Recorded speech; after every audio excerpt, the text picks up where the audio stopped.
Ladies and gentlemen, please take your seats. When that bell rings, the show has to hit new levels of extreme. And if you're within the sound of my voice, that must mean you're in the seats with once more. As always, my name is Dave Voigt, and I'm the host of this podcast, where we sit down with a wide ranging variety of entertainment industry professionals and pick their brain about current projects, state of the industry, how they got started, and so very much more in a light and in a conversational fashion. You know, if you like how we do things around here, I'm going to assume that you do because you're listening. Please keep listening and subscribe. Hit that subscribe button, give us a 5-star rating on your podcast provider of choice. We're available everywhere. Places like Apple, Amazon, Spotify, Google. Plus, we archive every single one of our episodes over at our In the Seats YouTube channel, so give us a like and subscribe there as well. We would absolutely appreciate it. Also, don't hesitate to check us out on social media. We're on the Facebook, the Twitter, the Instagram, the Letterboxd, the TikTok, and all sorts of other places at In the Seats for all sorts of fun updates.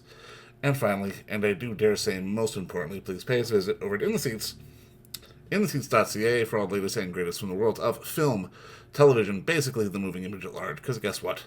If we love to watch it and write about it and talk about it, we love it that much more when you come by and read about it and listen about it. So please come on by and pay us a visit.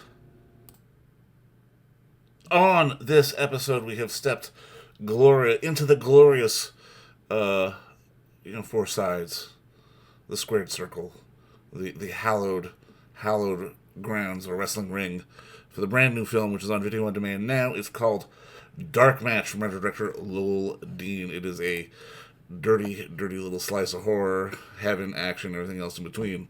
It's the story of a small time wrestling company that accepts a well paying gig in a backwoods town only to learn that too late the community is run by a mysterious cult leader with some pretty devious and nefarious plans for the show that these pro wrestlers are about to put on. Dark Match has been doing the festival tour. It just had a theatrical run. It is on Shudder, if not now, soon.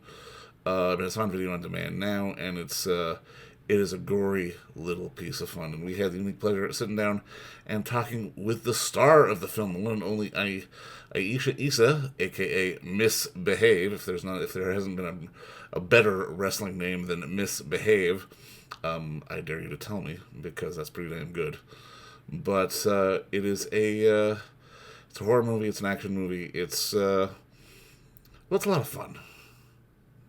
Let's call it what it is. It's a bit gory, it's a bit silly at times, but it is good over the top action, which allows you to sort of sit back and enjoy it. And like I said, we had the pleasure of talking with Ayisha about getting in the ring and taking on this role with all this physicality and then some. But like I said, Dark Match is available on video on demand platforms now. But first, enjoy our talk with Ayisha, aka Misbehave. So don't misbehave, because I think you'll enjoy it. All right, well, Ayisha, obviously, first off, just thank you so much for the time, and I mean, congrats on Dark Match. The world Thank finally you. getting to see the film. So exciting. So exciting. It's dark match day. So yeah, we're pretty stoked. Excellent. Now, I mean, I guess my first question is like, walk me through sort of the early days of someone handing you the script and having you read for it. Because I mean, obviously, not only is it a very physical part, but I mean, it's a gonzo movie. Like it's, I can imagine, like I can imagine, sort of, it was jumping off the page the second you started reading it. Yeah, it's always hard to tell what somebody has in mind when they're writing these things. So, and I picked the project because I figured I was going to have fun doing this. I was going to be playing a wrestler in the 80s. It's going to be a horror movie. I'd get to do some, learn how to take some bumps. I was like, yeah, this is going to be a good time. It'll be fun. Um, it looks a little kooky, but that's fine. We know what we're doing here. We know what we're making, it is what it is. But I was so blown away by the final project. I still remember sitting in the theater the first time when I watched it. We were in Montreal at Fantasia, and I was just like, I didn't realize that was the movie we were making. Like, this is so good. It's so entertaining. And I had seen it, I guess technically I'd seen it twice before. I had watched it once on my computer, and then I had seen it while I did all of the ADR stuff. So all of like, right? Um, but it was like a completely different movie on the big screen. So I think Canada is extremely fortunate to have the opportunity to watch this on the big screen because it's just not the same. 100%. And Yeah. nothing else like it. No, I agree with you. I agree with you on that one for sure. Now, obviously, like you said, you know, you have to learn how to take some bumps and be a wrestler. But I mean, I'm kind of curious. How do you did you have any familiarity sort of with the world of wrestling? Yeah, for sure. I mean, There's taking bumps, and then there's taking bumps. You know, yeah, for sure. I mean, and the thing about this movie too is that like, yeah, there's a wrestling movie or it's a movie about wrestlers, but it's not just a movie about wrestlers. So a lot of the physical stuff that needed to be done is not all wrestling. It's right? not all wrestling stuff. It's just, um, it's a lot of like performance-based stunt stuff as well.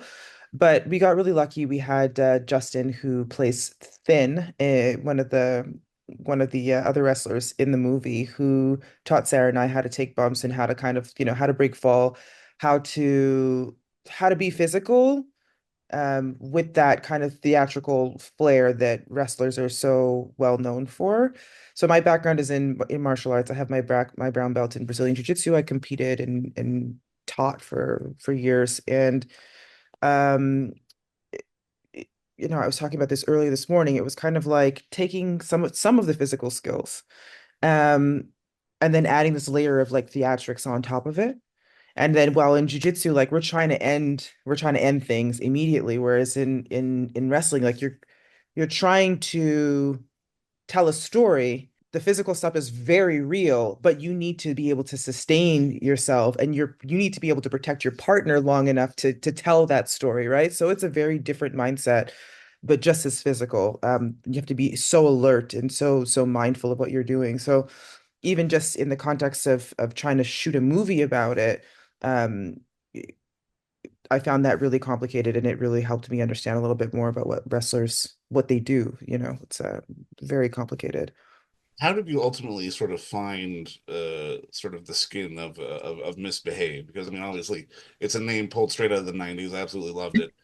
But it's Yeah. one of those things where obviously, without giving anything away, things get pretty gnarly pretty quickly on, and you know you're on the run and things are happening, but you're still kind of this person. You know what I mean? Like you have to be Misbehave, but you have to be the person behind Misbehave at the same time. Yeah, absolutely. And I think that that's, understanding a little bit about being a performer where you have your base personality and who you are, and then we have this other layer that we put on top of it. And one of the things that I think I kind of started to pay attention to more when I started acting. I didn't go to acting school, so it's like, you kind of learn as you go.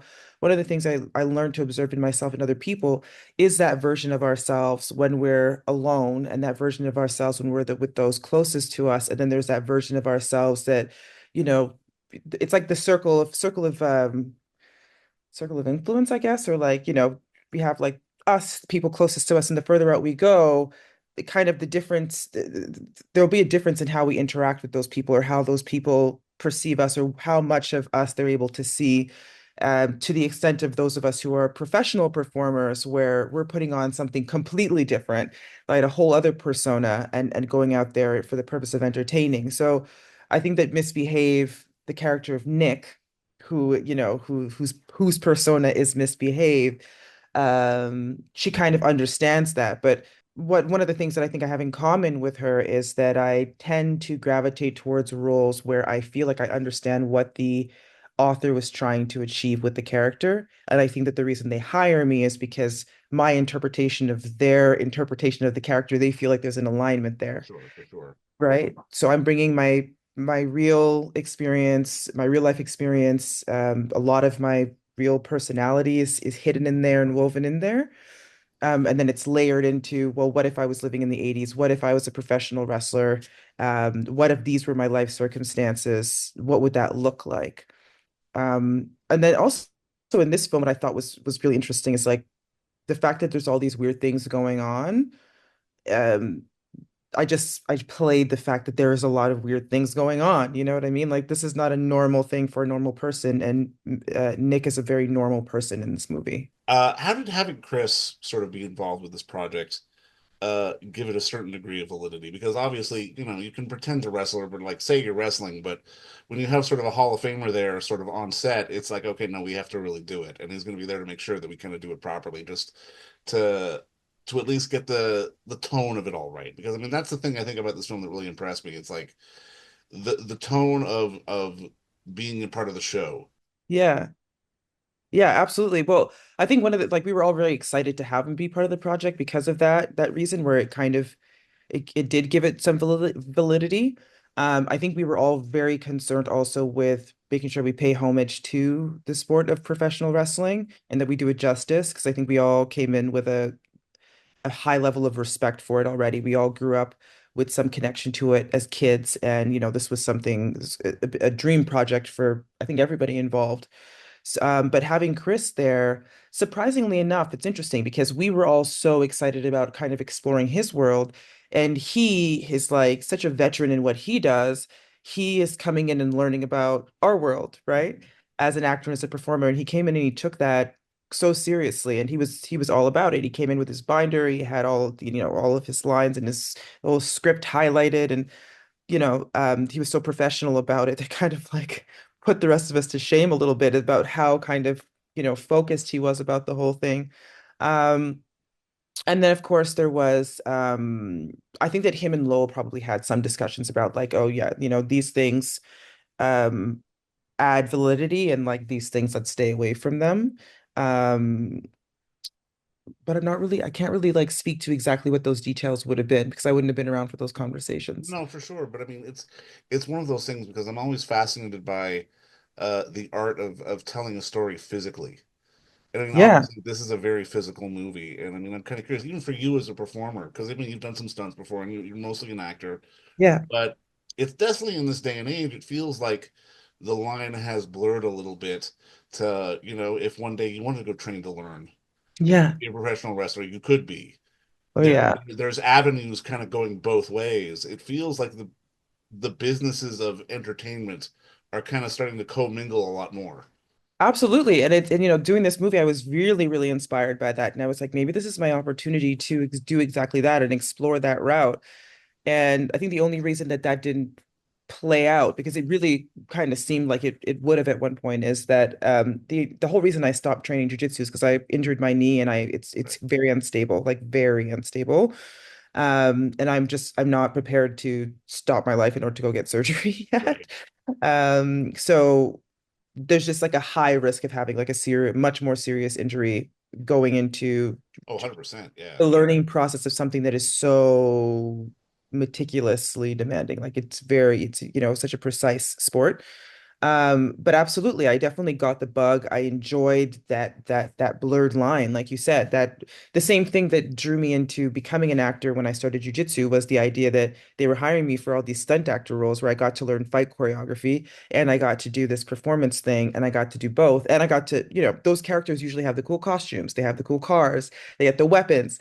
So all the things that drew me to acting, wrestling was a perfect extension of that. So yeah, I totally agree with you. And I'm still not completely writing it off. I just know that I don't know that I'm cut out for a career in it now, a Right. full-on career. But if they ask me to come in to be like a manager that stirs up some problems or like like a sidekick for a couple shows, take some hits and I would be A there's once in a while kind of rule, not the everyday working. Yeah. I get Like that. Chris is constantly traveling. He's constantly wrestling. I don't know how he does it. And he's got the band and he's got his podcast. I have no idea how he lives. I have no idea.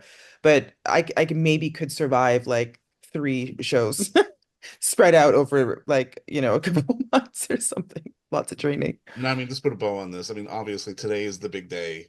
It's Hmm. releasing in screens. Like the world is now seeing it. It's done the festival run, but I mean, now it's out there for the masses. Is Yeah. there kind of a weight lifted off the shoulder to sort of like it's in the world now? I think I've started doing that or having that experience like way, way earlier in the process. Right. Like it's to that point where like if I kind of decide that I'm okay with whatever happens once I sign on to a project.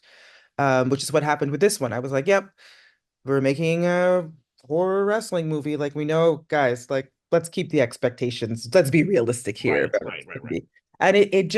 And like I said, it totally blew me out of the water already. So as far as I'm concerned, like we've already won several times over. It did so well at the festivals. We went all over it hit festivals all throughout Europe. Um, the States can't like it did really, really well. now we get to do the whole thing again in theater, and then we're going to do it again on streaming. And um, yeah, I think we're at this point, we're all just kind of here for the ride and we're grateful no matter what. But I think that that wait for us, like, I think that most of us are just really happy and satisfied as is. Um, and so we're just kind of curious now. Like, we're just kind of curious to see what people are going to say, what parts are going to like, what parts are going to hate, and ideally, if enough people like it, maybe we'll get a chance to do another one. So, Well, and I mean, I think the thing that stood out for me with this is just that you could tell you were all really throwing yourself into it. And I mean, you could kind of feel the bumps, you could feel the impact, you could feel the visceralness of the story. And I mean, I think at the end of the day, that's kind of what's going to make audiences really gravitate towards this. And I mean, I'm so happy it's getting a run. And I mean, I'm so happy for you because I mean, honestly, you're great in this. And just again, thank you for the time today and congrats again on the work. well, thank you. Thanks for taking the time. It was great talking to you about it. And don't forget to visit our friends over at Bay Street Video for all your DVD, Blu-ray rental, or purchasing needs this summer, as they are still open for curbside and some mailing delivery as well. Over at 1172 Bay Street, Toronto, Ontario, Canada, you can give them a call at 416-964-9088. That's 416-964-9088. Or send them an email at baystreetvideoto@gmail.com for any of your DVD and Blu-ray needs.